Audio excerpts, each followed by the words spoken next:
ఈ ఆరుపళ్ళ విభాగంలో ప్రథమ బహుమతిని కైవసం చేసుకున్నవారు KS Reddy Nandi breeding bull centre brother Joseph Thambi గారి ఆశీస్సులతో కుమ్మర్ కిరణ్ కుమార్ రెడ్డి గారు మఠంపల్లి మండలం సూర్యాపేట జిల్లా తెలంగాణ రాష్ట్రం వారి జత 3319 అడుగుల 7 అంగుళముల దూరాన్ని లాగి మొదటి బహుమతిని కైవసం చేసుకున్నాయి.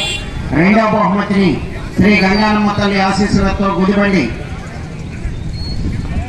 వెంకటరెడ్డి మెమోరియల్ గుదిబండి మాధవ్ రెడ్డి మెమోరియల్ గుదిబండి వెంకటరెడ్డి గారు తొలిపర మండలం గుంటూరు జిల్లా శ్రీ వేణుగోపాల స్వామి ఆశీస్సులతో జొన్నలగడ్డ దేవతాతారావు గారు తెంపల్లి గన్నవరం మండలం కృష్ణా జిల్లా వారి జత 3176 అడుగుల 10 అంగుళముల దూరాన్ని లాగి రెండవ బహుమతిని కైవసం చేసుకున్నాయి.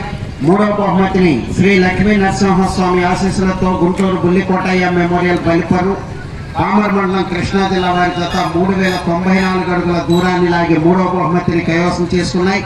నాలుగో బహుమతిని రాధే బాలరెడ్డి సుందరమ్మ మెమోరియల్స్ రాధే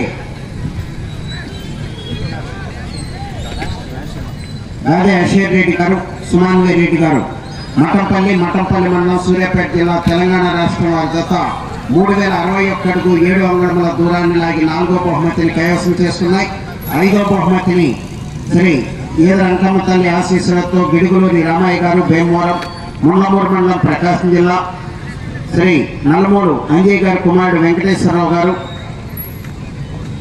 మక్కినాయపాలెం ముళ్ళమూరు మండలం ప్రకాశం జిల్లా వారి జత 3032 అడుగుల 10 అంగుళముల దూరాన్ని లాగి ఐదో బహుమతిని కైవసం చేసుకున్నాయి. ఆరో బహుమతిని మంచికలపూడి పద్మావతి గారు ఉప్పలపాడు పెదకాకాని మండలం గుంటూరు జిల్లా వారి జత 1714 అడుగుల 3 అంగుళముల దూరాన్ని లాగి ఆరో బహుమతిని కైవసం చేసుకున్నాయి. ఏడో బహుమతిని వడ్డెగూని రఘుగౌడ్ గారు నడికుడ గుర్రంపోడు మండలం నల్గొండ జిల్లా తెలంగాణ రాష్ట్రం వారి జత 1553 అడుగుల 4 అంగుళముల దూరాన్ని లాగి ఏడో బహుమతిని కైవసం చేసుకున్నాయి. రేపు ప్రోగ్రామ్స్ జరుగుతుంది.